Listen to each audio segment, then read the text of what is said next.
Kazama Fury. What's up, everybody? Remember when fighting games used to be a lot more, how can I say, polished than they are today? There was no episodes, there was no seasons, there was no cluster of characters that you had to wait for them to drop downloadable content for, and you had to be a subscribed member to actually play as a extended character.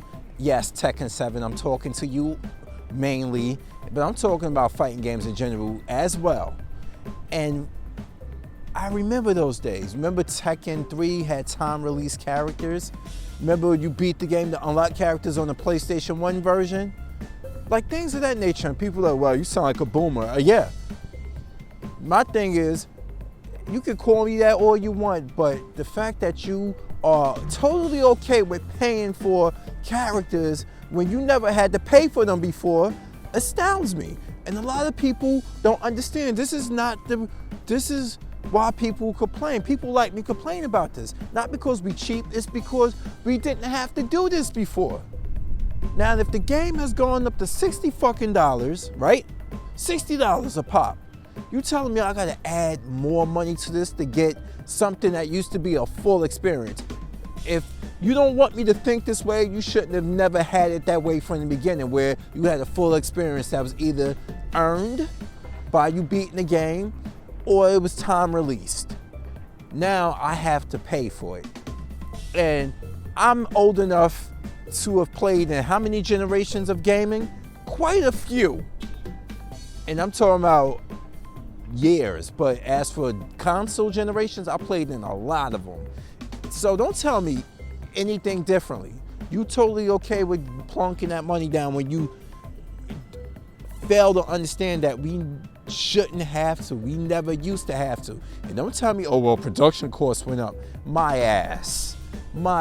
They know they haven't gone up that much.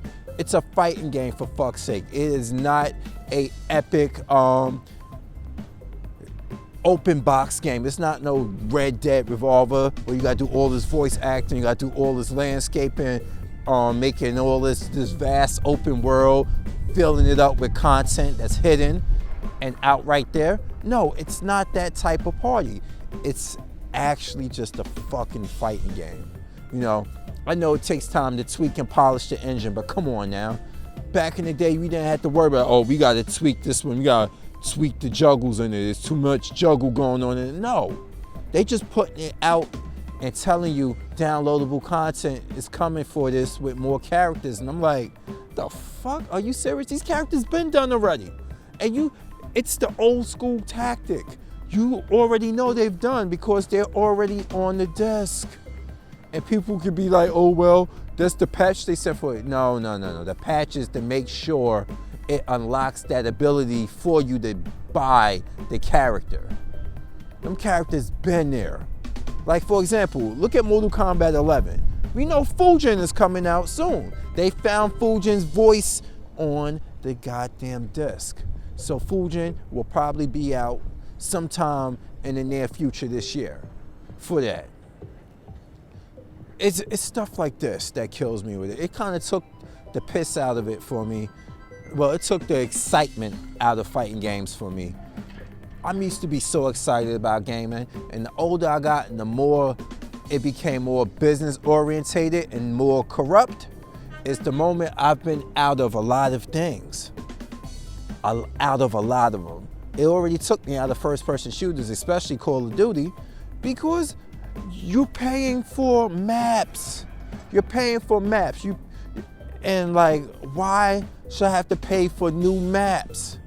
Like, come on now, come on.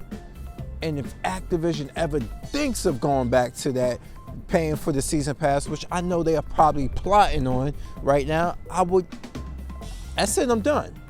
I peeked my face back in on Modern Warfare. Why? Because Modern Warfare didn't have a season pass.